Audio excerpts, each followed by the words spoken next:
first leg? No, we just knew it was going to be a tough race, especially with the starboard entry. You know, but I just had a lot of confidence in the boys on board and the boat. You know, we just put so much effort in and work, and we really felt confident in that breeze. Okay, what happened on that? I mean, was it a thing where it looked worse than it was? No, look, I mean, when you sail these boats, you're on the edge. You know, you really redline them the whole way, and they keep you on your toes, and they're a very demanding boat, but very rewarding at the same time. Okay. How many gears does your shearboat booster have? It just seems to have another one every day, to be honest. Yeah, we should find 6th and 7th and 8th. Yeah, there you go. You gotta love it. Thanks, mate. Congratulations. Thanks, Bernie. Cheers, mate. Congrats. Sure. Hey, man. Thanks. How are you? Good. Give me the scoop on your possibly being back here in 3 years. What do you think the chances are?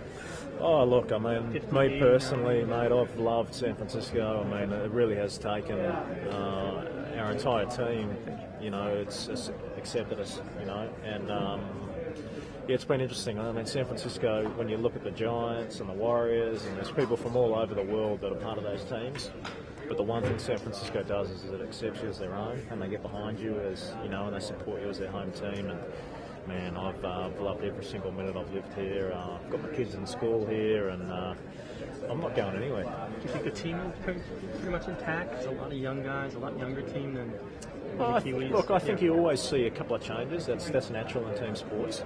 There's no question we're going to hold on to the core guys. We want to win this. Look, the event that's been created by Larry and what the future holds is an incredibly exciting prospect, for everyone involved in the game of sailing. And, only now can we, think about competing with the other mainstream sports. What do you think about the future of this class of yacht? I think it's awesome. I think it has to involve foiling. I think multi-hulls are great. I think the physical side has been a huge part of this event. And it's just it ticks all the boxes now. I mean, in the past it just missed a lot of the key things, but now you've got 11 fantastic athletes. You've got the pressure, you've got that risk versus reward, and you're in the cauldron of San Francisco Bay, which is sort of, for sailors, it's sort of like what Everest is for a rock climber. It's just you get the tough conditions, you push the whole way, and as an athlete, you just can't ask for anything more. You've got to be pushed. I was talking to Dennis Conner this morning. He said he's a neighbor of yours. Yeah, Dennis is a neighbour of mine. He lives a couple of doors down. He's one of my heroes. I mean, look, the guy is. The thing I love about Dennis is he won it, he lost it, and he came back. So he's a guy that's no stranger to adversity and the challenge. And I mean, look, for us to have completed the biggest comeback in the history of sport. Man, what a team. What are you going to say to him? I don't know. I'm just going to say, hey, look, we did it, we pulled it off. Jimmy, from Australia's point of view, Fox Sports, give us some words about how you think Australia should be involved in the future. Well, look, I think if you look back to Australia too, they fought back from match point. I mean, if you look, we've got a lot of Australians involved in this team. We were a lot worse off than Australia too. We were 8-1 down.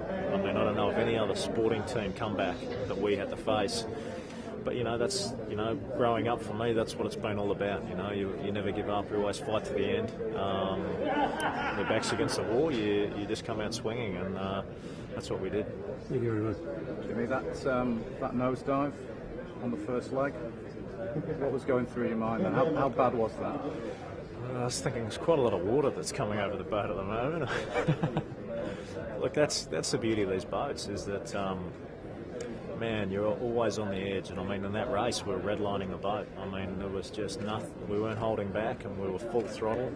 And it's sort of like getting sideways on a MotoGP bike or a Formula One car in in a chicane. You just got to hold on and try and ride it out. And but the cool thing for me is the boys didn't flinch once. They knew we were in we were in this race, and we just sort of fought to the end, and it paid off. Jimmy, you guys are a great success story now. You're the team that came from behind against all odds and managed to win when nobody else thought you were going to. Oracle sponsors you guys for a reason beyond just Larry's passion for sailing. You guys are a great story now in terms of promoting that company. Do you expect, from a marketing point of view, for them to have you kind of all over the place now, promoting what you've done and Oracle on a corporate level? It's a fantastic group to be involved in. The thing I love about Oracle and what Larry stands for is he's always thinking about the future. He's always almost a step ahead of the normal person. I mean, we just copped so much criticism about this event and the boats, and we're taking it too far of a leap, but we just saw one of the greatest sporting races of all time in battles, and the coolest thing about it was we've grown a huge audience because people who weren't sailors became captivated and educated about it because the boats were so cool, it was athletic, there was a lot of drama, there was some crash and burn, and that's what it takes is a company like Oracle that can look ahead and always think about the next step ahead, and someone like Larry, and it's, there's no question as to how he got to where he is because he's always thinking a couple of steps ahead. Jimmy, you mind if we get a quick picture? Yeah, definitely. I appreciate it. Thank you so much. Jimmy, can I hold your hand? Hi, Rico. Thanks, buddy. Thank you so much. Really appreciate it. A couple of words on sailing with Ben. What was his impact on the whole thing? It was huge. I mean, look, it's kind of funny because I think when you put Tom Slingsby, Ben Ainslie and I on a boat, you're probably getting three of the most competitive guys you'll ever meet. And there's always a worry that could be a recipe for disaster, but it was the complete opposite. It just gelled beautifully. Look, when I think about going into a battle or having a couple of guys alongside me, they're the two I'd want. And we've all been in tough situations, and we all knew that we could do it. We knew we just had to keep fighting to the end. And the cool thing was we never lost our cool. We kept it together in the back of the boat, and that sort of tone that flows through to the rest of the boat, and that's something between the three of us we worked very hard on, and I think it was a big part of the result. With 2020 vision of hindsight now, would you have started with Ben in that position? Oh, look, I don't think we could have, to be honest, because I don't think I could have got to a good enough level, from a starting point of view without Ben steering the other boat. Our two-boat program relied on, Ben getting involved, steering the other boat. John Kostecki did a fantastic job as well, and it really was, we needed the team, really to be united, and that's what was incredibly encouraging was, John was the guy that put his hand up and said, hey, listen, we should try a change now, we need to make a change. And that says a lot about John, and says a lot about the attitude of the team that, anyone was willing to do whatever it took or to try something to get us going again. Ben's obviously going to try and have his own campaign. Are you going to try and keep him as your tactician? I've loved working and racing with Ben. The thing is we've got so much in common in that we're just fiercely competitive. We love racing, and it's just been an absolute pleasure to work with him. So, look, I'd love to race again with him. It's been so much fun.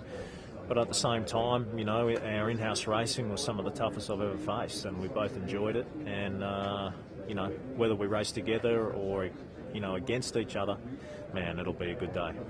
Jimmy, you told me in the press conference that you didn't believe you were going to win the Cup until you crossed the line, but for the first time this week I saw you smiling on the last run a couple of times. Yeah, a couple of people have questioned me about that. I'm going to come clean on that and tell you the truth. What actually happened was Kyle Langford actually lost the wing sheet when we were doing 40 knots on the foil, and then grabbed it with his other hand, and I just saw it right in front of me, and I just started laughing, and I just patted him on the back. I said, just hang with us, buddy, we haven't got long to go. And we both had a bit of a laugh, and it just sort of broke the ice a bit, and that's what happened then. Thanks, Jimmy. No worries. Congratulations. Thanks a lot, man. Thank you. Hey, Heather. Yeah, of course.